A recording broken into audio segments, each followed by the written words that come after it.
Salam pemirsa, berjumpa lagi bersama saya dalam pembahasan buku Agama yang Bersinar. Buku ini dituliskan oleh Nyonya Ellen G. White. Buku ini menyuguhkan kepada kita suatu cara yang lebih baik, menyingkapkan kepada kita suatu kehidupan yang lebih sederhana dan lebih manis. Semua pembaca akan penuh dengan kegembiraan dan kesukaan, bersinar menyinarkan kasihnya dimanapun kita berada. Inilah suatu ajakan yang indah bagi masing-masing kita, supaya kita tetap setia di dalam Tuhan, menyerahkan akan setiap beban kehidupan kita di bawah kaki salibnya, sehingga Dia dapat memakai kita sesuai dengan kehendak-Nya, sehingga dimanapun kita berada, kita boleh menjadi pembawa-pembawa damai itu, untuk saling memberikan kekuatan, untuk saling merangkul satu dengan yang lain, sehingga kita sama-sama menjalankan akan misi yang Yesus sudah berikan bagi masing-masing kita. Walaupun akan banyak tantangan yang kita hadapi, tapi kita harus yakin dan percaya di dalam tantangan itu, iman kita akan dimurnikan hari demi hari untuk boleh sesuai dengan kehendak-Nya.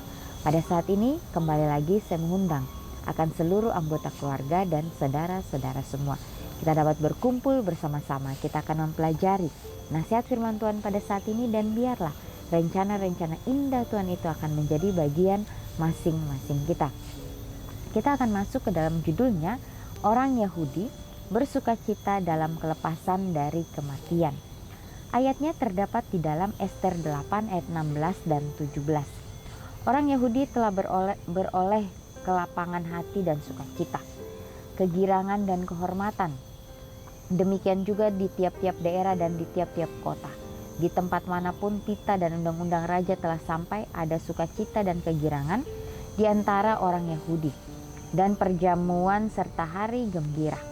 Dan lagi banyak dari antara rakyat negeri itu masuk Yahudi, karena mereka ditimpa ketakutan kepada orang Yahudi.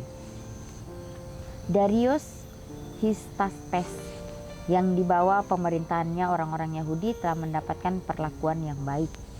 Telah diganti oleh Artasasta Agung.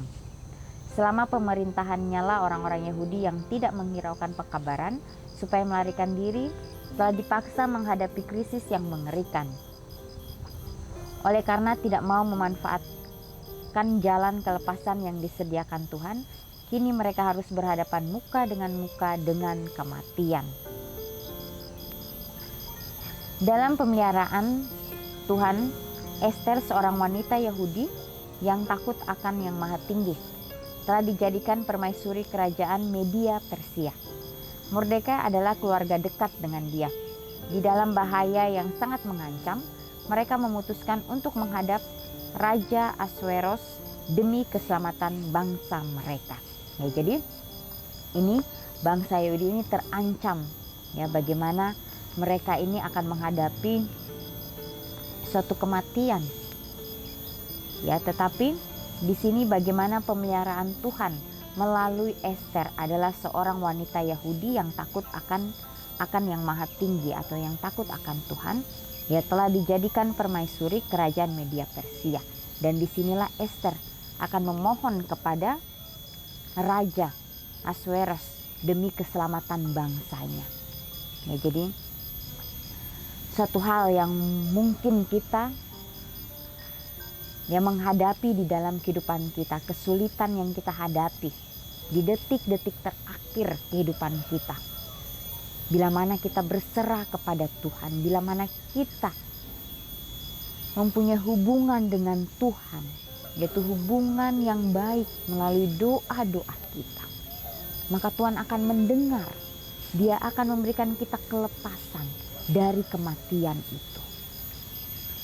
Ya, sebagaimana bangsa Yahudi, ya, mereka sudah menghadapi suatu kesulitan di dalam kehidupan mereka. Mereka akan mati. Ya, tetapi di detik-detik terakhir bagaimana Tuhan memakai akan Ester, seorang wanita Yahudi ini, untuk memberikan kelepasan bangsa Yahudi dari kematian. Dan di sini Ester pun dia menyerahkan nyawanya untuk bangsanya, walaupun bahaya ini sangat mengancam dirinya. pada saat dia ingin menghadap Raja Asweros. Ya, tetapi dia tetap terus maju. Peristiwa-peristiwa berikut yang terjadi dengan cepat secara berturut-turut munculnya Ester di hadapan raja. Kemurahan menonjol yang ditunjukkan kepadanya. Pesta raja dan ratu dengan Haman sebagai satu-satunya tamu. Kesulitan raja untuk tidur. Penghormatan umum kepada Mordekai dan kehinaan dan kejatuhan Haman setelah kedapatan mengadakan rencana jahat. Segala perkara ini adalah bagian-bagian cerita yang sudah lumrah. Ya, Tuhan mengadakan mujizat untuk umatnya yang tegar tengkuk dan perintah tandingan yang dikeluarkan raja mengizinkan mereka untuk bertarung mempertahankan nyawa mereka. Dengan cepat disampaikan ke setiap bagian kerajaan itu oleh para pembawa berita yang mengendarai kuda yang dengan terburu-buru dan tergesa-gesa atas perintah raja. Demikianlah juga di tiap-tiap daerah dan di tiap-tiap kota. Di tempat manapun titah dan undang-undang raja telah sampai, ada sukacita dan kegirangan di antara orang Yahudi, dan perjamuan serta hari gembira. Dan lagi banyak dari antara rakyat negeri itu masuk Yahudi, karena mereka ditimpa ketakutan kepada orang Yahudi. Alfa dan Omega, jilid 4 halaman 198 sampai 201. Ya, jadi sungguh luar biasa penyertaan Tuhan. Ya, walau bangsa itu sudah melakukan hal-hal yang tidak sesuai dengan kehendak Tuhan, tetapi kembali lagi Tuhan masih memberikan kesempatan kepada mereka untuk mau memperbaiki kehidupan mereka masing-masing. Ya, pada saat ya Haman dia membuat satu rencana yang jahat kepada orang Yahudi. Di situ sudah ingin dikeluarkan titah itu untuk memusnahkan orang Yahudi. Tapi di detik terakhir itu bagaimana Ester? Dia menghadap raja. Dan dia diterima oleh raja. Akhirnya raja pun memerintahkan ya untuk memberitakan kabar di seluruh pelosok kerajaan itu. Dari dikatakan di sini, pembawa berita itu mereka mengendarai kuda dengan terburu-buru dan tergesa-gesa atas perintah raja. Demikianlah juga di tiap-tiap daerah, di tiap-tiap kota, di tempat manapun titah dan undang-undang raja telah sampai. Ada sukacita dan kegirangan di antara orang Yahudi. Ya. Dan perjamuan serta hari gembira. Dan lagi banyak dari antara rakyat negeri itu masuk Yahudi. Saking mereka takutnya kepada bangsa Yahudi, ya, karena mereka baru mempunyai suatu pengalaman bagaimana di detik-detik terakhir ya bangsa Yahudi ini bisa kembali lagi diselamatkan oleh Tuhan, sehingga mereka merasa takut, sehingga mereka merasa gentar. Ya, banyak orang-orang yang bergabung. Ya, disitulah mereka yang merasakan akan sukacita yang begitu luar biasa. Walaupun mereka pada saat itu karena mereka merasakan ketakutan kepada orang Yahudi. Ya, tapi kita tidak tahu rencana yang Tuhan inginkan di dalam kehidupan kita. Ya, jadi di akhir daripada dunia ini juga, ya, Tuhan akan memberikan kita suatu kesempatan untuk kita mau datang kepada Tuhan, menyerahkan kehidupan kita. Ya, sehingga kita dapat diperbaiki, sehingga kita dapat mengenal akan jalan-jalan Tuhan. Ya, jadi akan banyak orang-orang juga yang akan melihat ya siapa Tuhan yang kita sembah itu. Ya, sehingga kita dapat mengerti jalan-jalan yang Tuhan berikan kepada kita.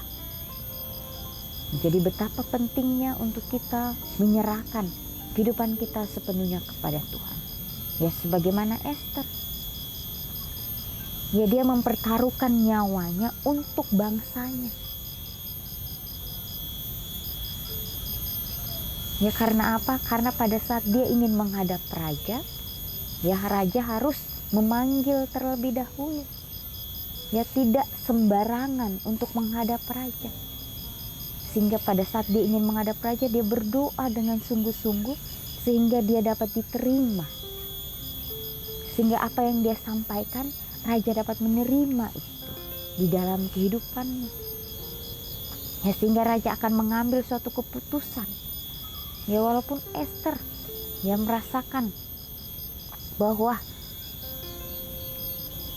ya dirinya mungkin merasakan suatu hal yang bergejolak di dalam kehidupannya. Ya tetapi dia yakin karena dia tahu siapa Tuhan yang dia sembah. Pastinya Tuhan akan memberikan jalan yang terbaik kepadanya. Ya karena Esther mempunyai hubungan yang baik dengan Bapa di surga, dan dikatakan di sini bahwa Esther ya adalah seorang wanita Yahudi yang takut akan Yang Maha Tinggi.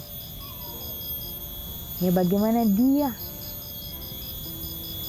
sudah diberikan suatu pelajaran-pelajaran dari kecil sehingga itu ditanamkan di dalam kehidupannya, sehingga Esther bertumbuh menjadi seorang wanita yang takut akan Tuhan. Seorang wanita yang berpegang teguh kepada firman Tuhan. Dia mempunyai suatu prinsip yang luar biasa. Ya, jadi inilah suatu pelajaran yang indah bagi masing-masing kita. Sehingga kita pun dapat mempelajarinya itu di dalam kehidupan kita hari demi hari. Menjadikan kita sebagai orang yang lebih bijaksana lagi. Yaitu hanya kita mempunyai hubungan yang erat dengan Tuhan, sehingga Tuhan akan memberikan kita jalan-jalan kebenaran itu, sehingga Dia akan membuka pikiran kita untuk kita dapat melihat dengan jeli. Ya, kita sebagai manusia biasa, kita sebagai manusia yang berdosa, yang masih hidup di dunia ini, ya tentunya akan banyak ya tantangan-tantangan yang kita hadapi di dalam kehidupan kita. Ya tantangan itu akan berbeda satu dengan yang lain, tapi bagaimana kita memberikan sikap kita terhadap itu. Ya sehingga kita dapat mengambil suatu cara yang tidak yang merugikan akan orang lain. Ya bagaimana kita membuat satu keputusan bukan hanya untuk mementingkan diri kita sendiri, bagaimana itu untuk ya kepentingan akan sesama kita. Jadi kita harus meminta akan tuntunan Tuhan di dalam kehidupan kita, sehingga apapun yang kita lakukan, apapun yang kita kerjakan, biarlah semuanya itu hanya untuk kemuliaan nama Tuhan. Ya tadi di sini dikatakan bahwa Mordekai adalah orang yang terdekat dengan Esther. Dia adalah kerabat keluarga dari Esther. Mordekai inilah yang merawat Esther sejak kecil. Ya sehingga Mordekai ini memberikan hal-hal yang baik kepada Esther, sehingga itu ditanamkan di dalam kehidupan Esther. Ya disinilah bagaimana Tuhan memakai Esther dan Mordekai ini untuk menyelamatkan akan bangsa mereka. Begitu pula dengan kita, bagaimana kita pun dapat mempertahankan akan iman kita walaupun akan banyak tantangan yang kita hadapi. Ya kita tahu bersama kita hidup di akhir daripada dunia ini. Ya setan akan bekerja keras dengan sekuat tenaganya ya untuk menjatuhkan kita. Ya kalau kita memberikan kesempatan kepada dia, dia akan masuk dan mengacaukan segala sesuatunya. Biarlah kita mau menyerahkan kehidupan kita sepenuhnya kepada Tuhan, sehingga Tuhan dapat menuntun kita hari demi hari, sehingga dia dapat memberikan kita ya suatu hal yang baik untuk kita lakukan di dalam kehidupan kita masing-masing. Ya, jadi dimanapun kita berada, baik itu kita berada di lingkungan keluarga kita, di masyarakat, di tempat kerja kita, di gereja, dimanapun kita berada, biarlah kita boleh terus mengandalkan Tuhan. Biarlah kita boleh terus ya memberikan yang terbaik apapun yang terjadi di dalam kehidupan kita. Biarlah ini menjadi suatu berkat bagi masing-masing kita. Biarlah ini kita dapat doakan dengan sungguh-sungguh, sehingga apa yang kita sudah pelajari kita dapat praktekkan itu, sehingga itu akan menjadi suatu kesaksian yang hidup di dalam kehidupan kita. Biarlah komitmen demi komitmen yang kita sudah ambil, kita doakan itu, ya, sehingga kita dapat melakukan itu dengan sepenuh hati kita. Ya pemirsa, inilah yang menjadi suatu ya kekuatan untuk kita tetap bertahan di dalam iman kebenaran kita. Kita akan berjumpa lagi di kesempatan yang berikutnya, dan Tuhan memberkati.